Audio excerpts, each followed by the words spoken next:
Alright, so now for my sprite system, I'll showcase it first.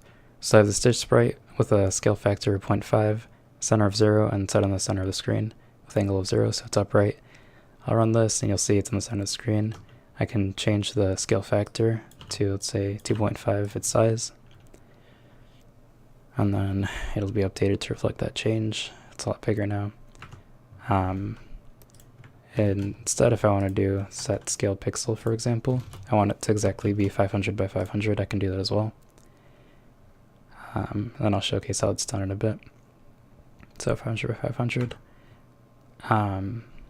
If I want to change the center of where it's rotated, so right now if I press E, it'll rotate around its center. And then I can also move the position based on that. So rotate, move, rotate. If I change the center to something like 55, 55 in local space, it'll rotate around that point instead. And movement works fine with it, so it'll be around here. And then I can move in that rotation. So now you see that's centered around there. Remove that. Setting the position, that works. You can tell since I'm moving the position, but I can just set it from the beginning at 0, 0. And it should be at the bottom left. There you go. And then you saw also my UIs showing how the sprites work, so nothing crazy there. I'm going to turn off the rendering for now, but I'll showcase how my sprites are actually working. So, should be... There you go, sprite. So a sprite, I can set all those things that the user might want to change, as well as return the angle and the position. I have a model, shader, and image, along with the variables associated and a graphics object. Upon creation, I set the model, shader, and the image, so all the user needs to do is provide a key, and I get the image based on that key.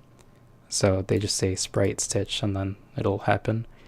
Then I create a graphics object with those parameters. And then by default, it creates the whole image with its original parameters. Scale is going to be 1 always, from in the constructor at least. It'll be upright, and that'll start its original position with the center at 0, 0. I set the world matrix using those. So my center, all I do is change the local variables, but that actually is reflected in the change for the angle. So I pass in an angle that I want. I set the local variable, I set my rotation on Z to that angle, and then I rotate based on the negative of the center. So I move it, I translate it over by the negative, rotate it there, and then translate it back. And then I recreate my world matrix, and then you saw how that worked. I just set the world. Okay, angle just returns that angle. Same with position, just return the position.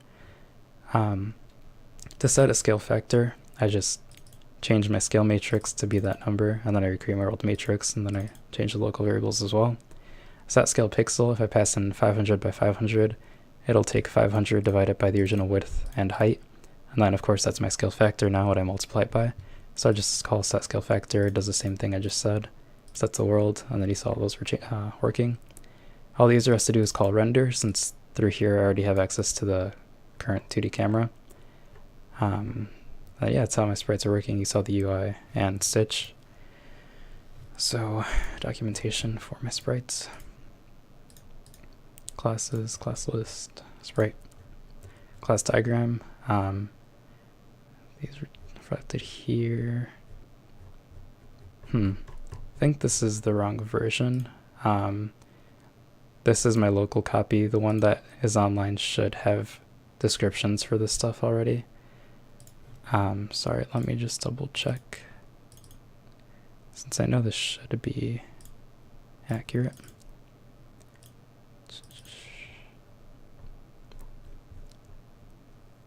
If not, I'll come back to this. So classes, list, sprite. Yeah, that's weird. The changes are actually reflected here in this one. I had the wrong one open. So descriptions of the stuff, what they do, parameters, return types if they have some, and all the local variables. So this is the right version. So I'll come back to that. That's how my sprites are working.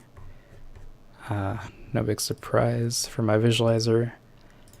Not set up as a command pattern, I was having too much trouble, but I'll showcase what I do have. So creating a B-sphere happens once upon starting the engine. Showing the sphere is just a matter of passing in, actually, it calls render. So show sphere is the user side. It calls render with a matrix, so the position of the wireframe sphere, and a color. So I set the world equal to that. I set the color by calling this function. I set the world of it, and then I just call render on the current 3D camera. Here's create bsphere, that's called once with the default color, and this model and shader. Terminate deletes the sphere, deletes self, sets it to null, and says visualizer terminated. And that's how that's working. Since I don't have a command pattern, I can't showcase that. Math tool, I believe I did show this. But yeah, this is what I used to calculate the intersection of my two B-spheres. Colors, that's the namespace here with all the vectors as const vecs that the user can access based on whatever color they want. And that's used in, say, I forget. So under draw, I believe. Yeah, visualizer shows sphere, color is red, color is blue. You saw that when things collided, they turned red, otherwise they were blue.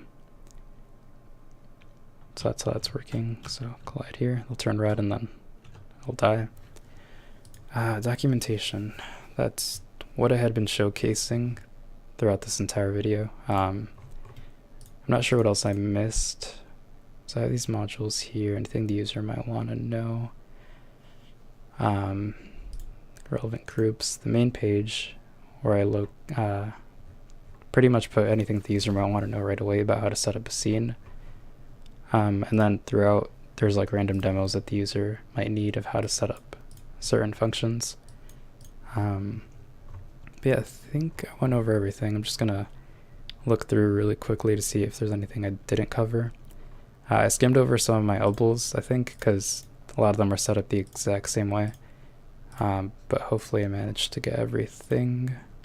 Yeah, I guess that's my final sprint, so thanks for watching.